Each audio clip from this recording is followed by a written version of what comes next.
পরবর্তীতে ইসলাম ধর্ম গ্রহণ করার পরে তিনি বলেছেন, আল্লাহে, আল্লাহর কসম, মা রাআইতু আসিরান কাত্তু খায়রাম মিন খুবাইব। আমি জীবনে অনেক বন্দীদেরকে দেখেছি, কিন্তু হযরত খুবাইব রাদিয়াল্লাহু তাআলা আনহুর মতো এরকম উত্তম আদর্শবান বন্দী কখনো দেখি না। কারণ হলো, আল্লাহে, আল্লাহর কসম, লাকাদ ওয়াজাদতুহু ইয়াওমান ইয়াকুলু মিন কিতফি ইনাবিন ফিয়াদিহি। আমি একদিন লক্ষ্য করলাম হযরত খুবাইব রাদিয়াল্লাহু তাআলা আনহু তাকে শিকল দিয়ে বেঁধে রাখা হয়েছে, লোহার শিকল দিয়ে তাকে বেঁধে রাখা হয়েছে, কিন্তু আমি দেখলাম তার হাতে আঙ্গুরের ছড়া। সে আঙ্গুরের ছড়া থেকে আঙ্গুর নিয়ে নিয়ে আঙ্গুর খাইতেছে। বুখারী শরীফের 3045 নম্বর হাদিসের ভিতরে এসেছে, চতুর্থ হিজরির ঘটনা। বিশ্ব নবী মুহাম্মদুর রাসূলুল্লাহ সাল্লাল্লাহু আলাইহি ওয়াসাল্লাম 10 জন সাহাবায়ে কেরামের একটি জামাতকে মক্কার উদ্দেশ্যে পাঠালেন তথ্য সংগ্রহ করার জন্য, গোয়েন্দাগিরি করার জন্য। যুদ্ধ বিগ্রহ ও মাকসাদ ছিল না, কিন্তু পথিমধ্যে মক্কার মুশরিকরা তারা জানতে পারলো এদিক দিয়ে সাহাবাদের একটা জামাত যাচ্ছে। তখন তারা 200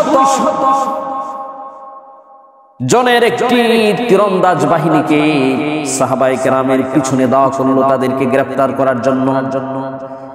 তারা সাহাবায়ে কেরামের পদচিহ্ন অনুসরণ করে করে এক জায়গায় এসে খেজুরের কিছু বিচি দেখল।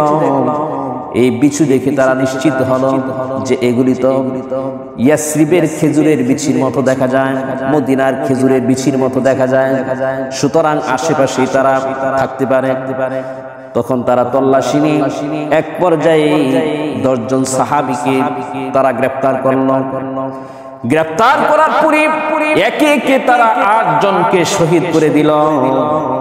হযরতে যায়েদ ইবনে দাসিনা এবং খুবাইব বিন আদি রাদিয়াল্লাহু তাআলা আনহুমাকে তারা মক্কার বাজারে বিক্রি করে দিল। হারিস ইবনে আমেরের ছেলেরা হযরতে খুবাইব রাদিয়াল্লাহু তাআলা আনহুকে ক্রয় করল। কারণ হারিস ইবনে আমের এমন ব্যক্তি যাকে হযরত খুবাইব রাদিয়াল্লাহু তাআলা আনহু বদরের যুদ্ধে হত্যা করেছিলেন। হারিস ইবনে আমেরের ছেলেরা তাদের পিতা পিতৃ হত্যার প্রতিশোধ গ্রহণের জন্য তারা হযরত খুবাইব রাদিয়াল্লাহু তাআলা আনহুকে ক্রয় করল। ক্রয় করার পরে হযরত খুবাইব রাদিয়াল্লাহু তাআলা আনহুকে তারা বাড়িতে বন্দী করে রাখলো। হযরত ইবনে শিহাব রাহমাতুল্লাহ আলাইহি বলেন, আমাকে উবাইদুল্লাহ ইবনে ইয়াস অবহিত করেছেন তাকে হারিস ইবনে আমেরের কন্যা যে পরবর্তীতে মুসলমান হয়েছিল সে জানিয়েছে ঘটনাটা, পুরো ঘটনাটা। হারিস ইবনে আমেরের কন্যা তিনি বলেন, হযরত খুবাইব রাদিয়াল্লাহু তাআলা আনহুকে আমার ভাইরা মক্কার বাজার থেকে ক্রয় করলো। ক্রয় করার পরে আমাদের বাড়িতে হযরত খুবাইব রাদিয়াল্লাহু তাআলা আনহুকে বন্দী করে রাখলো। হারিস ইবনে আমেরের কন্যা বলেন, হযরত খুবাইব রাদিয়াল্লাহু তাআলা আনহুকে যখন শহীদ করে দেওয়ার তারা পূর্ণ সিদ্ধান্ত গ্রহণ করলো, তাকে ফাঁসির কাস্টে ঝুলাবে। হযরত খুবাইব রাদিয়াল্লাহু তাআলা আনহু তার খুর কার্য সম্পাদনের জন্য আমার কাছে একটি খুর চাইলো। আমি খুর দিলাম। ঘটনাক্রমে আমি লক্ষ্য করলাম আমার একটি সন্তান ছোট মানুষ হযরত খুবাইব রাদিয়াল্লাহু তাআলা আনহু পাজরের উপরে বসে খেলা করতেছে। আমি ভয় পেয়ে গেলাম, না জানি কোনো আক্রমণ তার উপর হয় কিনা, আমার ছেলের উপর কোনো ক্ষতি পৌঁছে কিনা। আমি ভীত সন্ত্রস্ত হয়ে গেলাম। কিন্তু পরক্ষণেই হযরত খুবাইব রাদিয়াল্লাহু তাআলা আমাকে বললেন, বোন রে, ভয় পাওয়ার কোনো কারণ নাই, কারণ মুসলমান কখনো কারো দুর্বলতার সুযোগ গ্রহণ করে না। মুসলমান কারো দুর্বলতার সুযোগ নেয় না, কোনো ভয়ের কারণ নাই, তোমার সন্তানের কোনো ক্ষতি হবে না। ওই হারিস ইবনুল আমিরের কন্যা বলেন, পরবর্তীতে ইসলাম ধর্ম গ্রহণ করার পরে তিনি বলেছেন, আল্লাহে, আল্লাহর কসম, মা রাআইতু আসিরান কাত্তু খায়রাম মিন খুবাইব, আমি জীবনে অনেক বন্দীদেরকে দেখেছি, কিন্তু হযরত খুবাইব রাদিয়াল্লাহু তাআলা আনহুর মতো এরকম উত্তম আদর্শবান বন্দী কখনো দেখি না। কারণ হলো আল্লাহে, আল্লাহর কসম, লাকাদ ওয়াজাদতুহু ইয়াওমান ইয়াকুলু মিন কিতফি ইনাবিন ফিয়াদিহি, আমি একদিন লক্ষ্য করলাম হযরত খুবাইব রাদিয়াল্লাহু তাআলা আনহু, তাকে শিকল দিয়ে বেঁধে রাখা হয়েছে, লোহার শিকল দিয়ে তাকে বেঁধে রাখা হয়েছে, কিন্তু আমি দেখলাম তার হাতে আঙ্গুরের ছড়া, সে আঙ্গুরের ছড়া থেকে আঙ্গুর নিয়ে নিয়ে আঙ্গুর খাইতেছে। অথচ ওমা বি মাক্কাতা মিন সামারিন, ওই সময় মক্কায় তো কোনো ফল ফলাদি পাওয়া যাইত না, অথচ আমি দেখলাম সে আঙ্গুরের ছড়া থেকে আঙ্গুর নিয়ে নিয়ে আঙ্গুর খাচ্ছে। অবশ্যই এটা আল্লাহ পাক রব্বুল আলামিনের পক্ষ থেকে হযরত খুবাইব রাদিয়াল্লাহু তাআলা আনহুর জন্য প্রদত্ত রিজিক। আল্লাহ তাআলা তার জন্য রিজিকের ব্যবস্থা করে দিয়েছে। হযরত খুবাইব রাদিয়াল্লাহু তাআলা আনহু সম্পর্কে হারিসের কন্যা তিনি বলেছেন, হযরত খুবাইব রাদিয়াল্লাহু তাআলা আনহুকে যখন ফাঁসির কাস্টে ঝুলানোর জন্য খুবাইব রাদিয়াল্লাহু তাআলা আনহুকে নিয়ে যাওয়া হলো, হারামের নিকট থেকে হিল্লের দিকে তাকে নিয়ে যাওয়া হলো। সেখানে একটি উঁচু জায়গা নির্মাণ করা হলো, স্টেজের মতো। হযরত খুবাইব রাদিয়াল্লাহু তাআলা আনহুকে সেখানে ফাঁসির কাস্টে ঝুলানো হবে। ফাঁসির কাস্টে ঝুলানোর পূর্বে হযরত খুবাইব রাদিয়াল্লাহু তাআলা আনহু বললেন, আমাকে যদি একটু সময় দেওয়া হয়, উসাল্লি রাকাতাইন, আমি 2 রাকাত নামাজ পড়ব, 2 রাকাত সালাতের মাধ্যমে আমি আমার আল্লাহর সাথে রোনাজারি করব। হযরত খুবাইব রাদিয়াল্লাহু তাআলা আনহুকে 2 রাকাত নামাজ পড়ার জন্য অনুমতি দেওয়া হলো। হযরত খুবাইব রাদিয়াল্লাহু তাআলা আনহু 2 রাকাত নামাজ তাড়াতাড়ি পড়ে নিলেন। তখন কাফেররা বলতে শুরু করলো, ওরে খুবাইব, এত তাড়াতাড়ি 2 রাকাত নামাজ কেন পড়ে নিলাম?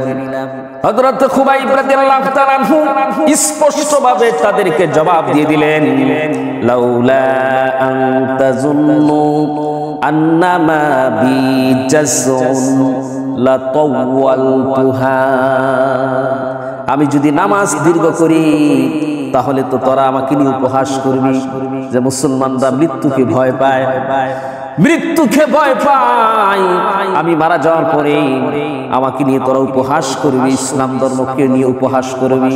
আমি খুবাইব এটা বরদাস্ত করতে পারি না, এই জন্য আমি ইচ্ছা করে নামাজকে দীর্ঘ করি নাই, অন্যথায় নামাজের ভিতরে আমি যে মজা পাচ্ছিলাম অবশ্যই আমি নামাজকে আরো দীর্ঘায়িত করতাম।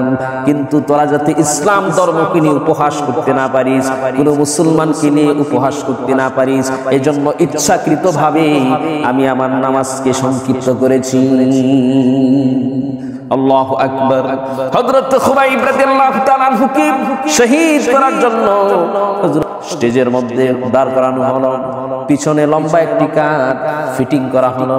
হযরত খুবাইব রাদিয়াল্লাহু তাআলা আনহুকে ওই কাঠের সাথে তার হাতগুলি টানা দিয়া হাতের মধ্যে পেরেক মারা হলো, এমন ভাবে মারা হলো মনে হয় যেন একটি কাঠ আরেকটা কাঠের সাথে ফিটিং করতেছে।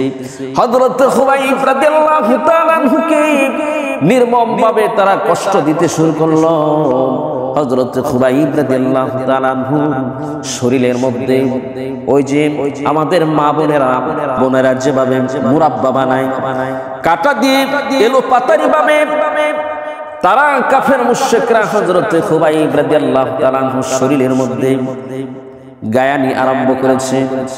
হযরতে খুবাইব রাদিয়াল্লাহু তাআলা আনহু মাথা নিচের দিকে দিয়ে রাখলেন, কেউ নাই, নবীজি নাই, নবীজির কাছে খবর পৌঁছানোর মতো কেউ নাই।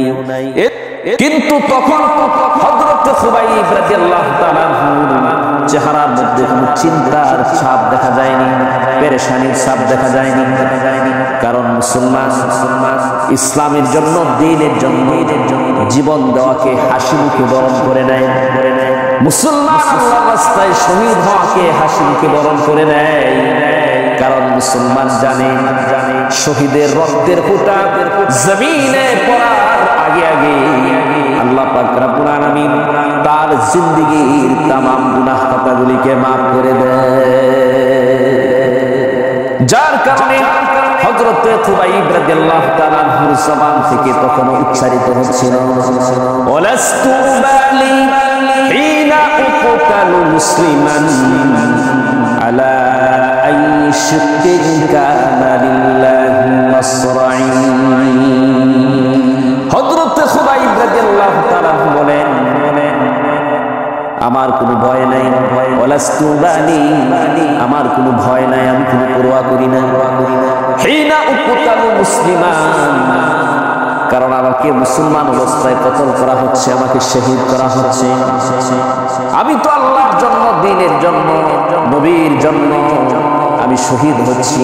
আমার কিসের ভয়, আমার কিসের চিন্তা, আমার কিসের পেরেশানি? আমার কোনো পেরেশানি নাই, আমার কোনো ভয় নাই, আমার কোনো পরোয়া নাই। আলা আই শিক্কিন কানা লিল্লাহি মাসরাঈ, আমাকে যে অবস্থায় মাটিতে লুটিয়ে ফেলা হোক না কেন, ওয়াযালিকা ফি যাতিল ইলাহি, যদি এটা আল্লাহর জন্য করা হয়ে থাকে তাহলে আমার কিসের ভয়? কারণ হলো ওয়া ইয়াশা ইউবারিক আলা আওসালি শিলহিন মুমাজ্জাঈ, কারণ আল্লাহ পাক ইচ্ছা করলে আমার এই বিচ্ছিন্ন অঙ্গ প্রত্যঙ্গের মধ্যে আল্লাহ পাক বারাকা দান করতে পারে।